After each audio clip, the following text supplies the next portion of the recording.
Time now for Focus. And earlier this week, Mexico reiterated its view that it will never pay for Donald Trump's anti-migrant wall. Despite Washington's determination to crack down on illegal immigration by constructing that fence, thousands continue to make the perilous trip across Central America to the US. Many cling dangerously to the roof of a network of trains better known as the Beast in the hope of forging a better life. Claire Rush and our colleagues at France 2 television have this report. Along the tracks of a commercial train station, dozens of Central Americans run to secure a place in the freight car. The train could depart at any moment, so quickness is of the essence while climbing atop. A family with 3 children and a baby prepares to board. Are you scared? No, we've already traveled like this. The migrants climb in with the freight, but the family decides to get off. Too much dust. The baby can't stand it. With no advance warning, this train leaves the station. Latecomers make the dangerous run to get on board what's been called the train of death. Moving around comes at a risk as the train picks up speed. We have a mattress, blankets, some water. Others only have a change of clothes. As the train passes through villages, more passengers climb aboard. The freight cars are loaded with corn and metal. Migrants hang on tight, their legs dangling. Throughout Central America, this train network is called La Bestia, or the Beast. We call it the Beast because it shakes you up. It's dangerous. You could fall off. It's like trying to mount a bull. The train winds through the jungle. It's one of the most dangerous parts of the journey. They lie flat on their backs to avoid the branches. But injuries are commonplace, including loss of limbs.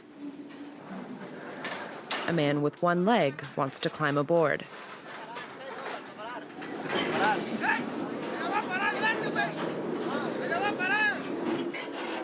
The man lost his leg a year ago when he was run over by the train. Why did I fall? Because I didn't want to get caught by immigration officers. The migrants themselves have stopped the train by detaching 2 freight cars. Don't make it hard on us. Be careful. Don't you want to make it to your final destination? Because we do. Get on before the train leaves, or else you'll fall. With a few extra minutes before departure, some migrants forage for food. We're stocking up on mangoes for the ride because we're going to run out of food soon. Some have already been traveling for months.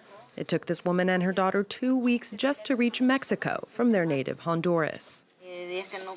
Some days we were able to find a little bit to eat. Other days we had nothing, not even water. I don't want to admit it, but these last few days we've been drinking toilet water. The train continues across Mexico, from south to north. Many migrants travel in groups to look out for each other, especially women. It's scary when night falls and when the train stops in the middle of nowhere. As a woman, I have to be careful. I'm afraid someone could get on the train and hurt me. There hasn't been a single police checkpoint along the way. Once, a police car drives alongside for a few kilometers, only to continue without stopping the train. The migrants are generally allowed to pass through. Night falls as the voyage nears its end. At stations, people get on or get off to spend the night in migrant shelters. Just a few hundred more kilometers to the US-Mexico border. Well, that brings you up to date. I'm back after the break with more world news and headlines. Do stay with us here on France 24.